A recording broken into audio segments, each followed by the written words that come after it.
The economy. What is it? It is all around you every single day. It is about how we make, buy, and sell things. Think about your breakfast this morning, maybe some toast and juice. Someone had to grow the wheat for the toast. Someone else picked the oranges for the juice. Then companies made them into products you could buy. That entire process from farm to your table is part of the economy. Who is part of this economy? Well, everyone is. You are a part of it. Businesses, both big factories and small corner shops, are major players. Even the government has a role, setting rules and providing services. We all make choices every day that affect the economy, what we buy, where we work, what we save.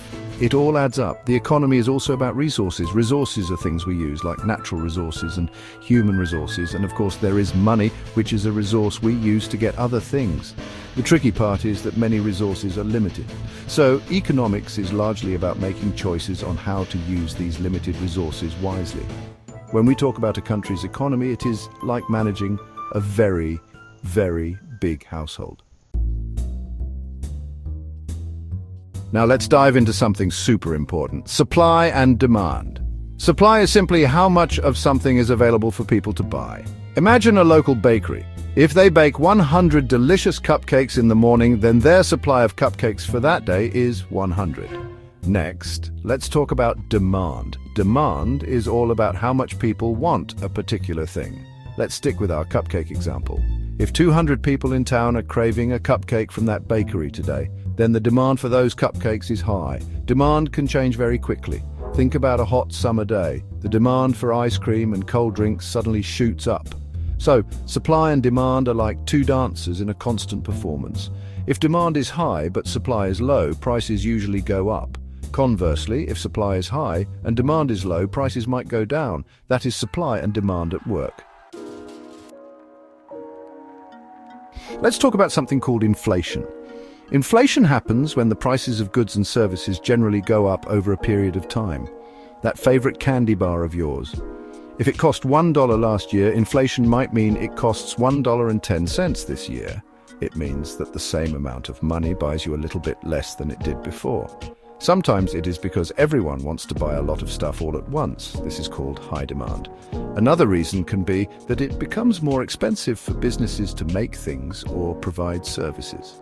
If prices are rising faster than your allowance or the money your family earns, it becomes harder to afford the things you need and want. It can certainly be a bit frustrating for everyone. Section 4. Measuring the big picture, gross domestic product, or GDP for short. GDP is the total value of all the brand new goods and services produced within a country's borders during a specific period, usually 1 year. Think of it like a country's grand total score in the making and doing stuff game. It tells us how much economic activity is happening. A growing GDP is often seen as a sign that a country's economy is healthy and expanding. When GDP is going up, it usually means businesses are producing more, which can lead to more jobs being created. Section 5, it's all connected. The economic dance. We have explored supply and demand, which act like a balancing scale for prices. We have uncovered the story of inflation, which is when your money doesn't stretch quite as far as it used to. We have also learned about gross domestic product, which is like a giant report card for a country's economic performance.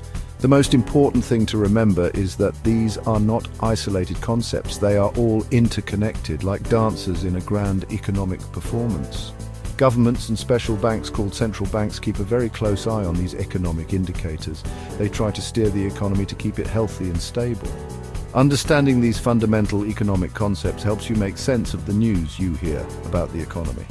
The economy affects every single one of us, every day, in countless ways.